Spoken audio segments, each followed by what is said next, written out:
ইরানের আকাশসীমায় আরও একটি যুদ্ধবিমান বিধ্বস্ত করা হয়েছে। শুক্রবার বিধ্বস্ত F-15 যুদ্ধবিমানের নিখোঁজ পাইলটকে উদ্ধারে ওই বিমানটি গিয়েছিল বলে জানিয়েছে বিভিন্ন গণমাধ্যম। নিখোঁজ সেনাকে জীবিত ধরিয়ে দিলে ৬৬,১০০ মার্কিন ডলারের সমপরিমাণ পুরস্কার ঘোষণা করেছে ইরান। যুদ্ধবিমান ও ক্ষেপণাস্ত্র ছাড়াও ১৬০টির বেশি শত্রুপক্ষের ড্রোন ভূপাতিত করা হয়েছে বলে ইরান দাবি করেছে। হরমুজ প্রণালীতে বিভিন্ন দেশের জাহাজকে ৩টি শ্রেণীতে ভাগ করেছে ইরান। এগুলো হলো শত্রু, নিরপেক্ষ ও বন্ধুসুলভ দেশের জাহাজ।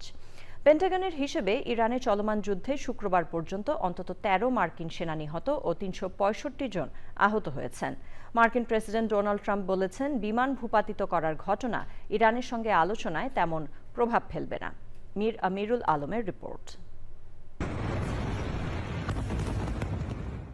১ মাসেরও বেশি সময় পেরিয়ে গেলেও ইরানের সঙ্গে যুক্তরাষ্ট্র ইসরায়েলের উত্তেজনা কমছে না, চলছে হামলা পাল্টা হামলা। শুক্রবার দুটি মার্কিন যুদ্ধবিমান ভূপাতিত করে ইরান। প্রথমে একটি F-15 যুদ্ধবিমান ভূপাতিত করে ইরানের সেনাবাহিনী। ওই বিমানের একজন সৈন্যকে উদ্ধার করা হলেও নিখোঁজ অন্যজন। পরে উদ্ধার অভিযানে যাওয়া একটি মার্কিন হেলিকপ্টারও ভূপাতিত করে ইরান।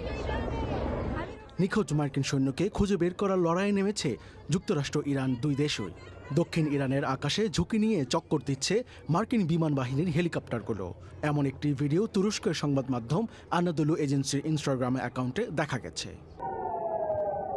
পেন্টাগনের সর্বশেষ হিসাবে ইরানের চলমান যুদ্ধে শুক্রবার পর্যন্ত অন্তত ১৩ মার্কিন সেনা নিহত হয়েছে, আহত হয়েছে অন্তত ৩৬৫ জন।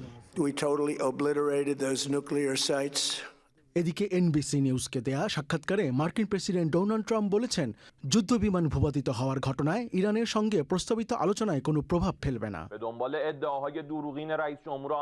ইরানের রাষ্ট্রীয় টেলিভিশনে দেওয়া ভাষণে খাতাম আল আনবিয়া কেন্দ্রীয় সদর দপ্তরের মুখপাত্র ইব্রাহিম জুলফাগারি জানিয়েছেন, তেহরানের নিজস্ব প্রযুক্তিতে তৈরি উন্নত প্রতিরক্ষা ব্যবস্থা ব্যবহার করে ইরানের আকাশসীমায় অনুপ্রবেশকারী মার্কিন যুদ্ধবিমানগুলো ভূপাতিত করা হয়েছে। ইসরায়েলের কেন্দ্রীয় অঞ্চলের আবাসিক এলাকায় ইরানের ক্ষেপণাস্ত্র হামলায় ব্যাপক ক্ষয়ক্ষতির খবর দিয়েছে দেশটির গণমাধ্যম। তেল আবিবের আকাশে ক্লাস্টার মিউনিশন দেখা গেছে। লেবাননের সশস্ত্র গোষ্ঠী হিজবুল্লাহ জানিয়েছে, তারা ইসরায়েলের নাহারিয়া শহরের লিমান ব্যারাকে ড্রোন হামলা চালিয়েছে।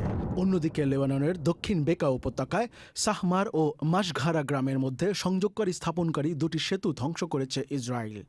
এর মাধ্যমে দেশটিতে বেসামরিক কাঠামোতে ইসরায়েলের হামলার পরিধি আরও বিস্তৃত হয়েছে। মীর আমিরুল আলম, চ্যানেল আই।